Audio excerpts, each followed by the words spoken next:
You and Chris are going to be in here talking about God knows what. That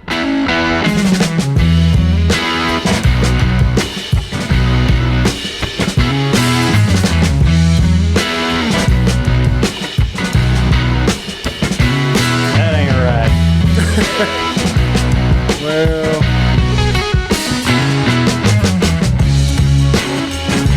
that's reason number 87 on the list why we don't videotape the program. It wouldn't be nearly as much fun.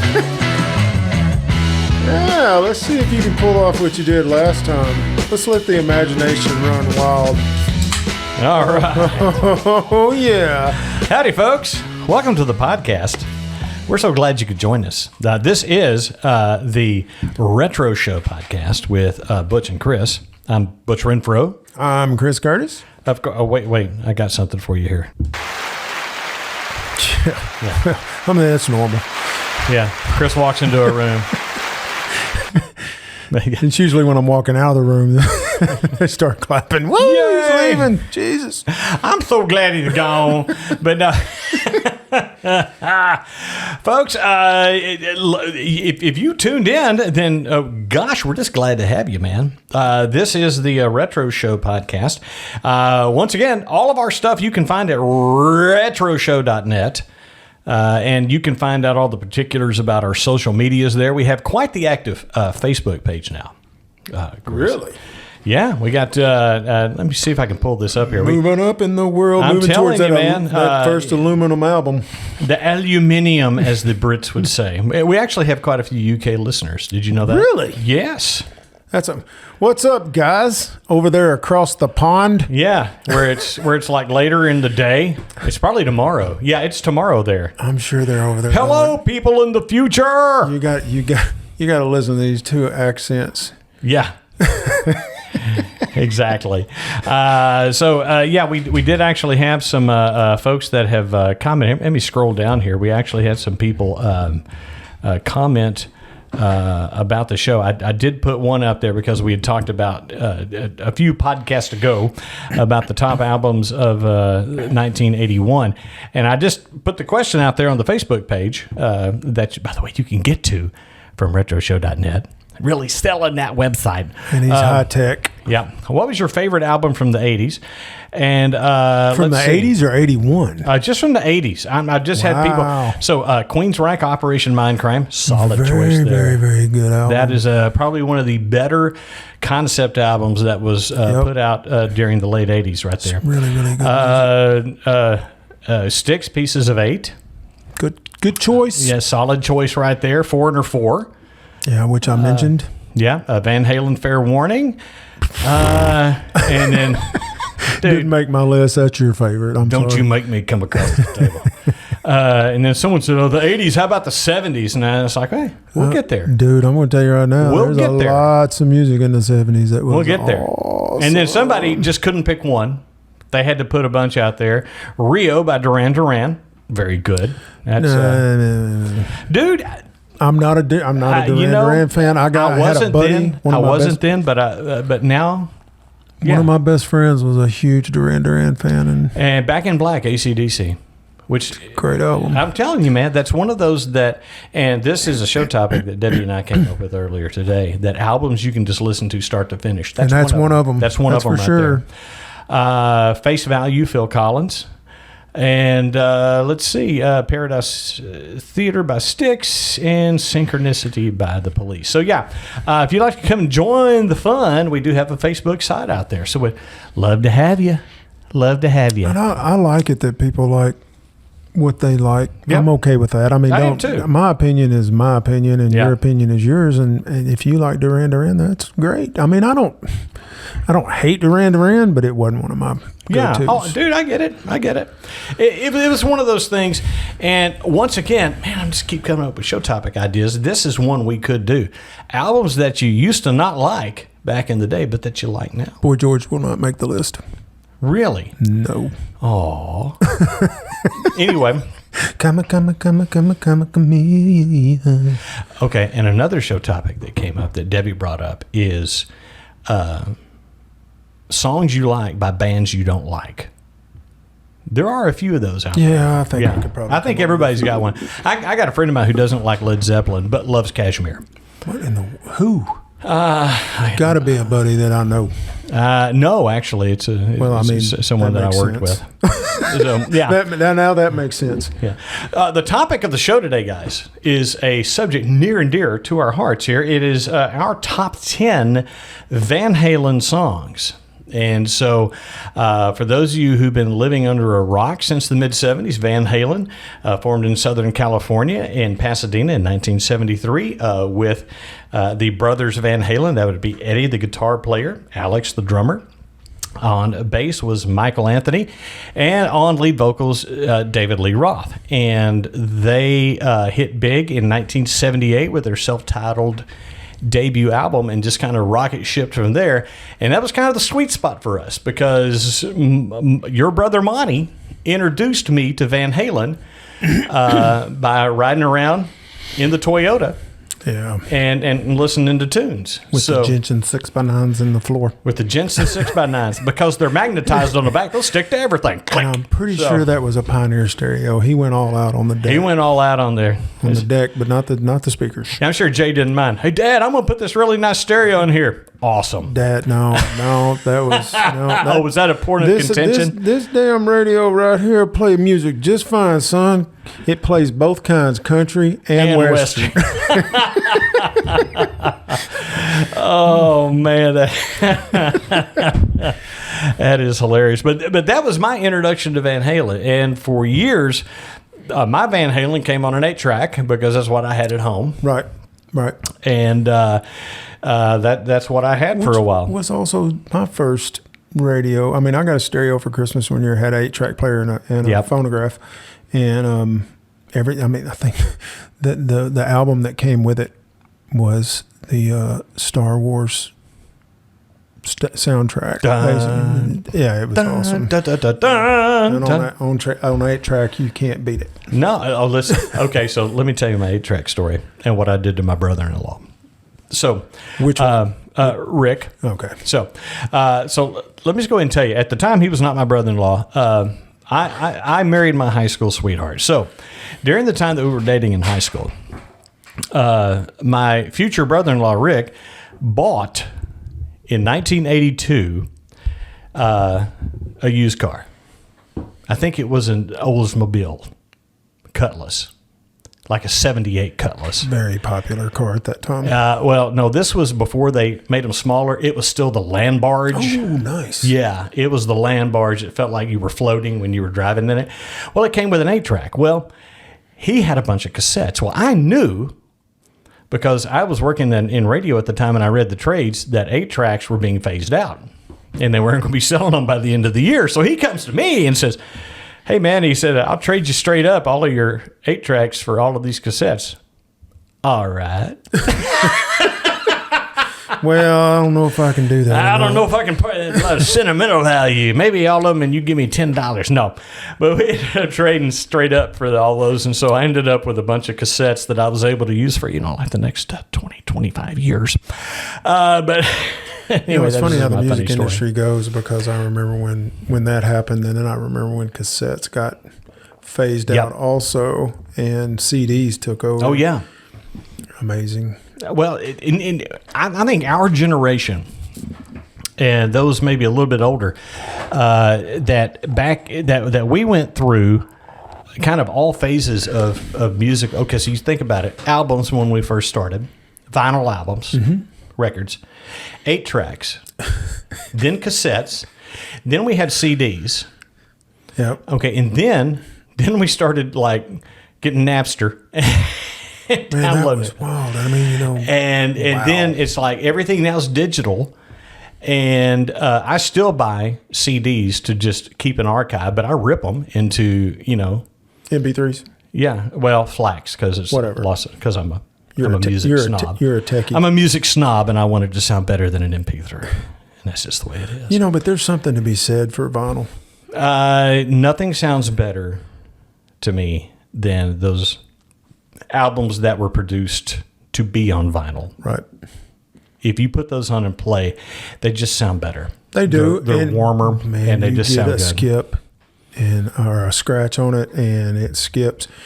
That's a story we cannot tell, but there was a skip in a perfect place on an album. And for all you people that are in the know, oh my gosh. That was one of the funniest things that I've ever heard. Joe in my Powers life. is listening to this. Joe Powers is laughing. So are the Clegg twins. Yes. Oh, man. So anyway, guys, we're going to come back in just a little bit, and we're going to get started with our top 10 personal choices for our top 10 Van Halen songs. Okay, folks, we are back at the Retro Show podcast being recorded darn near live. Darn near. I mean, it is live for us. From the palatial retroshow.net studios. Debbie might say it's the dining room, but I know what I call it. Yeah. Well, I'm going to tell you, I mean, the bread box hasn't changed much. There's bread over there, but there's a can of Pringles now and some Little Debbie snacks, which look awesome. Sometimes Little Debbie snacks are just fantastic. I always said if I could find her, I'd marry her because she makes some great desserts. She makes some good stuff. That and back in the day, Wendy, Oh, yeah. The little redhead girl. Yeah, the little made square burgers. They made square burgers. Bless her heart. Where's the beef? Where's the beef? That was hilarious. If you know that commercial, then you're old like us. Listen, if you watch that commercial live, it's time to schedule a prostate exam. So anyway, let's go and let's talk about our top. And since you on the last podcast gave your top 10 first, I will go ahead and give mine. Now, I want to go ahead and tell you, and I told Chris before the show. I won't say anything, I swear. My list of top 10 Van Halen songs has very little things that the casual fan would have ever recognized because I go really deep on this because I'm like a huge fan of Van Halen. And so the stuff that got worn out on the radio, I probably won't even listen to much anymore. I mean, I really like the stuff that's deeper into the albums. And so my number 10 is Blood and Fire. That's off their, when they did the reunion album with David Lee Roth in 2012 called A Different Kind of Truth. I have not heard that. I saw them live, like not live, but on TV live. And I didn't know they had put an album out. They put an album out, and I will play it for you later. It is a song called Blood and Fire, and I love it because the lyrics reference their history together. Did you go to that concert at Verizon? Were you there? I when they reunited with David Lee Roth, I went to 3 different concerts. I went to Kansas City, Tulsa, and here in Little Rock. Okay, I was at the one in Little Rock. So I went to every one of those. But A Different Kind of Truth as an album was really good, and I have to give all the credit for that being done to Wolfgang Van Halen because he's the one that kind of brought everybody together. He said, "Dad, I love these old songs, that you did," and so he kind of got him and Dave talking again, and being on good enough terms to be able to tour together. And they put this album out, and most of the music on that album was stuff that they had written back in the 70s that they never released. Really? Yes. I definitely want to listen to it then. So it sounds like old school Van Halen. So yes, a Different Kind of Truth is not my favorite Van Halen album, but it's a good Van Halen album. And that song off of there is my favorite off of that album. Number 9 off of Fair Warning, Mean Street. Yeah. That guitar intro on that is just amazing, and it like I said, you listen to that, it's like, oh wow, But yeah, like I know Fair Warning is not your favorite album, but it is probably mine overall favorite Van Halen album. And also off of that album is my number 8, and that's So This Is Love. It's a good bouncy song, guys. Bouncy. You look at that bass line that Michael Anthony does in there is just a good solid groove, and and so that is really just, I just love that song. I just like it. It's on an angry album. It's probably the least angry song on there. Yeah. You know what I mean? So, number 7, And the Cradle Will Rock off of Women and Children First. That's their 3rd album. We saw that tour.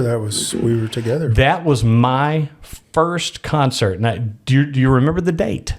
It was in June, August July, 2nd. It was in the summer. August 2nd, 1980. I remember that date, and I always will, because that was, that was my first concert.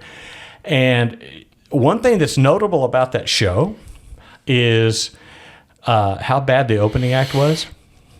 As a matter of fact, they sucked so bad that I thought they were going to pull the moon out of orbit. And it was a group called the Cats. I remember that now. I was going, who was it? Who was it? They were horrible. They were not good. But we were joking around about how I got listed in the Van Halen Encyclopedia is because I knew that bit of information, which is who their opening act was on the southern leg of their 1980 it's invasion not really tour. how I got in there, but that's what he's telling everybody. That's my story, and I'm sticking with it, and I needed the money. So yeah, number 7 was And the Cradle Will Rock. So my number 6 is Ice Cream Man, off their first album. Great song, great tune. It just starts off, and actually the who's playing guitar on the first of that's Dave. Dave's playing it. Yep. Saw that live, by the way. And then it just kicks into high gear. It's really good too. On there. Number 5 is one off of an album that a lot of people don't really care for, which is Diver Down. I actually kind of dig Diver Down. I kind of like the whole vibe of it on there. But there's a song called Little Guitars. Mm-hmm. And it's a very melodic, very, very, very nice song. I mean, it is like David Lee Roth could put good lyrics at times, and I don't think he gets a lot of credit for that. His lyrics on stuff like that is like really heartfelt stuff, and so I really love Little Guitars. It's a good one. And in that same vein, my number 4, off of Women and Children First, is In a Simple Rhyme.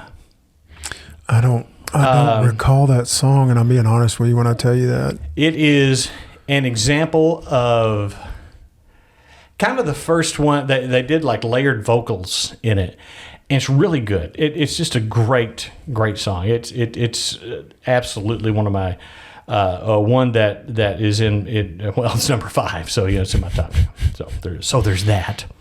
Actually, no, that was number 4, In a Simple Rhyme. Number 3 off the first album, Feel Your Love Tonight. Great pop song. Now, it was disguised as a rock song, but it's a great pop song. Yeah, and it got some radio play too. Yeah, but not a lot. Number 2 is a scorcher. And I'll give you this. When we saw them for the first time together, August 2nd, 1980, at Little Rock's Barton Coliseum, the opening song was Romeo Delight. Mm-hmm. Guys, that's a barn burner right there. That's a great way to open a set. And when they played that at their live show the last time I ever got to see them, I was just ecstatic. So now, folks, my number 1 all time. And if I were going to introduce someone to Van Halen who had never heard Van Halen, this is the song I would play for them. It's Unchained. Good tune. Yeah. Great tune. Yeah. I'm getting a bad rap here about Mean Street. I'm not Mean Streets, but Fair Warning. But I said it was a really, really good album. It's just not my favorite Van Halen album. Well, it's because your exposure to it. And by the way, we're going to talk in a little bit about the ones that didn't make it and some theories that I have. But we're not going to do that now. We're not going to do that now. We're not going to chase that rabbit yet. What we're going to do is we're going to go away for a second. When we come back, Chris is going to give us his top 10 Van Halen songs. We're back. Oh, man, that was too short. I know. It just seems that way to you because of the magic of podcasting. So we are doing our top 10 Van Halen songs. And Chris Curtis, kick us off with number 10. Number 10, I'll Wait, off 1984. Wait. Solid. It's just a really good tune, man. And there's that. Oh, I'm sorry. I'm too far away from the microphone.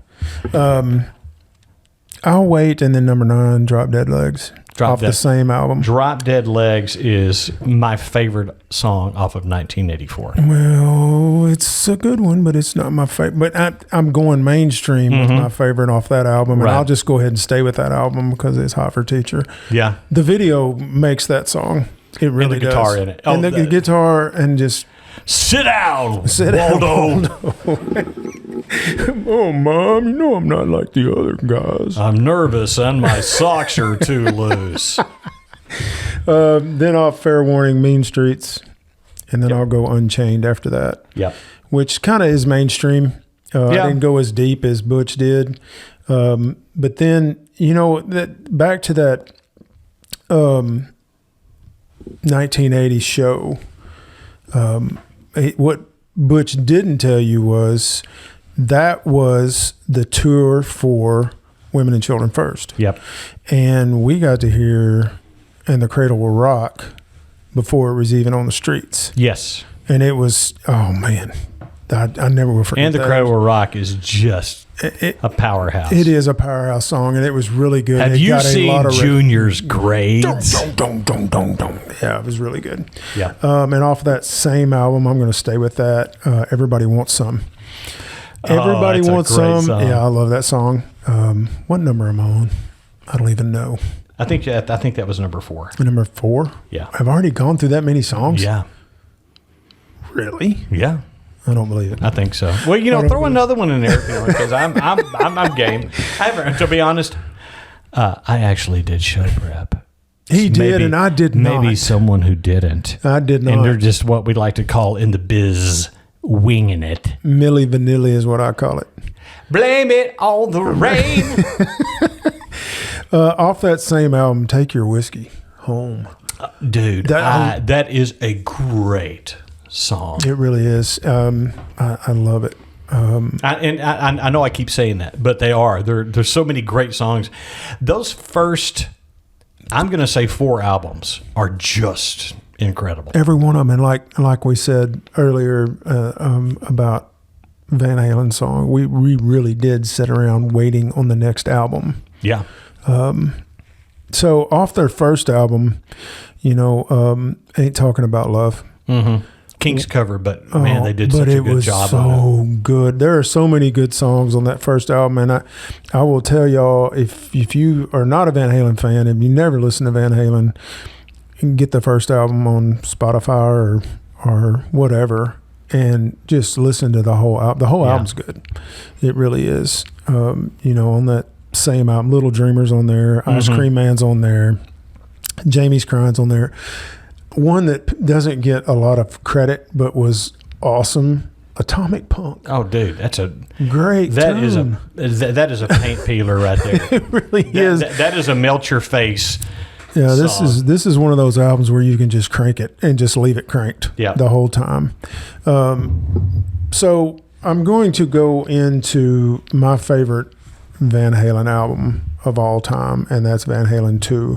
That was so monumental in our lives, but really in mine. First 8-track I owned. Was it really? Yep. I thought it was 2112. Nope. that was Rick's.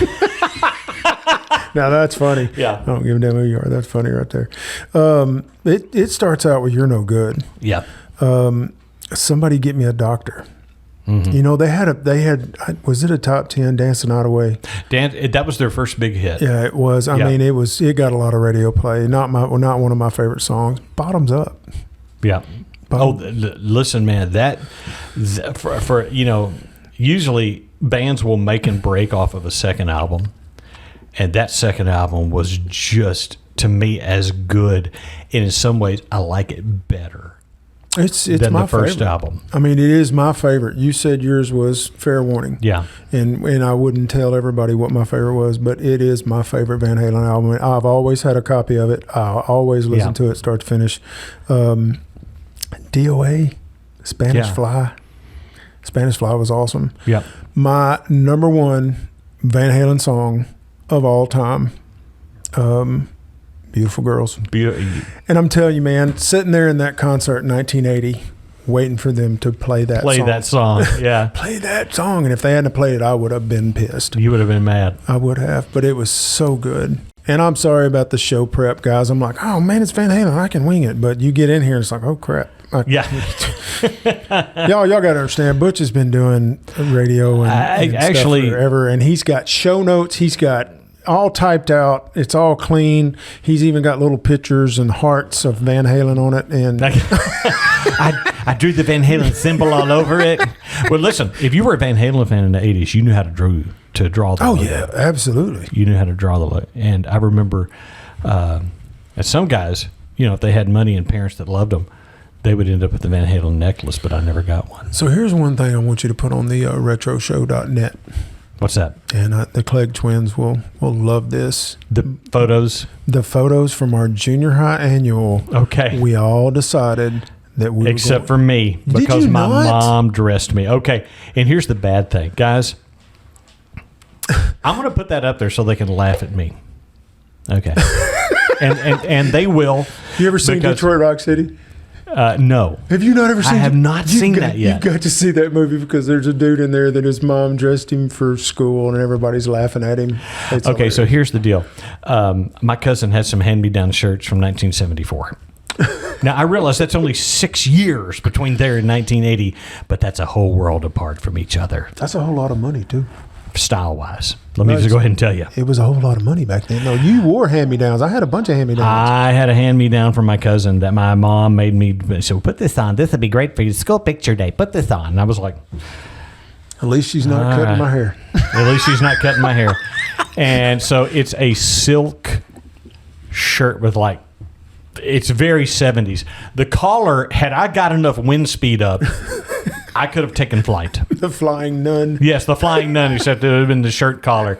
It was the big wide collar 1974 silk shirt that she had me wear on school picture day. And so you guys all wore Van Halen shirts. Now, here's the funny thing. 1980 Invasion. 1980 Invasion. Now, I had it, and I wore it every other day because I made sure it got washed I would wash it myself in the sink. I would hand wash it and hang it up so I could wear it like every other day. Yeah. Almost my entire freshman year. That's how much I love that shirt. I did not know you were not in. I thought you, for all these years, I thought you were in there. No. You and the Clegg brothers did. Yep, we did. Mark and Mike Clegg, which we have referenced on this show before. I will tell you this about Mark Clegg. One of the funny things in our school reunions that we did is one of our other classmates, John Tate, pointed this out. He goes, I was going through the yearbook, and he told this to me. He said, do you realize Clegg has a concert shirt on every picture from 9th, 10th, 11th, and his senior year? Yep. He has a concert shirt on. So I made sure at our 20-year reunion back almost 20 years ago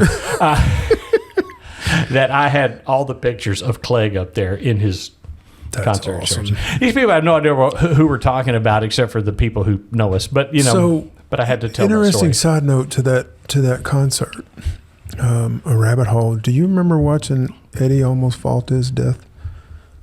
At that show? Yeah. So they had amps stacked up on either side of the stage, like stair steps. Oh, yeah. You remember he went running up there. He was playing a solo. Slipped, he tripped at the top and hit like sour notes, guys, and it was like a 30 or 35-foot drop on the other side. Yeah. And he caught himself and he kept playing. But I know. We almost watched Eddie Van Halen die that day. Yeah. Thank goodness he didn't. No. Missed on a lot of good music. Yep. That was sad when he passed away. I had actually people who went to high school with Chris and I, when he passed away, people I had not heard from in years sent me a Facebook message and go, "Are you okay?" I went, "Yeah, I'm fine." Because I was such a huge fan. I don't know the guy personally. I'm just sad that he's no longer with us. Okay, so I have a few that did not make the list. One of these you may take issue with because it's a Van Hagar song. Mm-hmm. But notice that they had good tunes, man. I'm not gonna lie to you. They are. But like we said, they're great Sammy Hagar tunes with a great backing band. But this one song, to me, sounded the most like old Van Halen, and that's Pound Cake. Yeah, that was a good tune. That sounds to me more like old Van Halen than almost anything else that he did.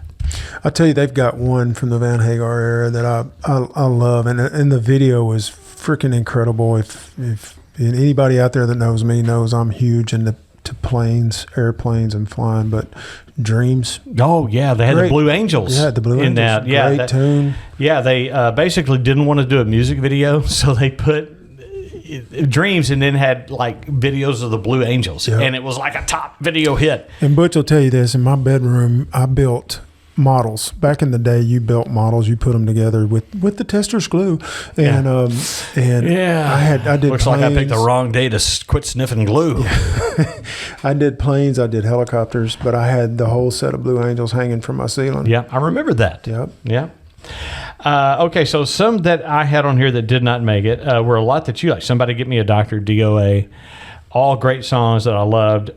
Secrets, Take Your Whiskey Home was on there. And one that I put on here because it's not a rock song by any stretch of the imagination.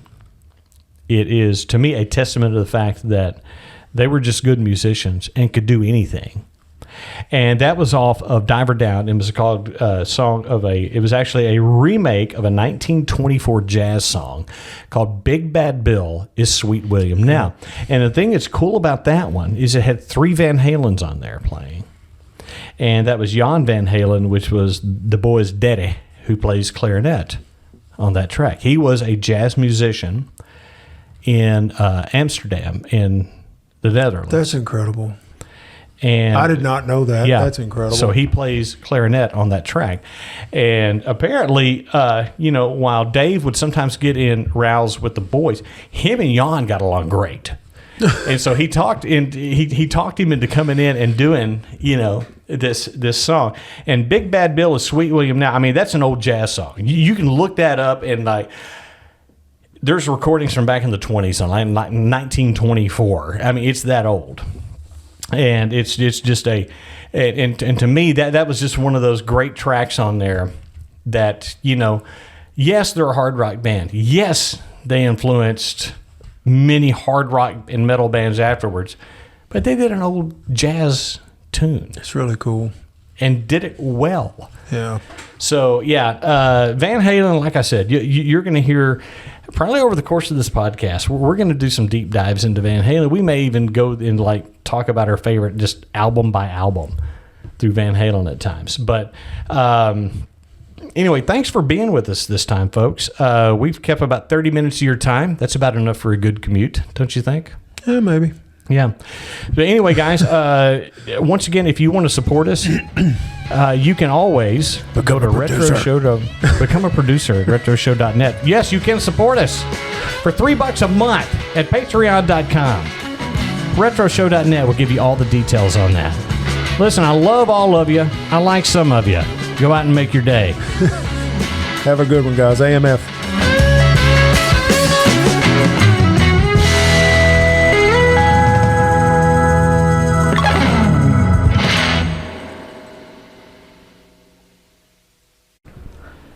Okay, so Chris hasn't gotten here yet, and I'm here with Debbie, and she's going to let us know. Debbie, what's your favorite Van Halen song? Without a doubt, Unchained. Okay, that is a solid choice. That may or may not be my number one. We'll find out soon. I think it's got that quintessential Eddie Van Halen, that guitar riff in Unchained that's unmistakably Van Halen. See, that's why I married you. You're so wise and smoking hot. So, there's those two things. You're wise and smoking hot. Except that you're... brownie points. Yeah, but your taste in men, questionable. So, all right. Well, thank you, babe. You may or may not make the podcast, but you probably will. Oh, okay. Okay. Bye-bye.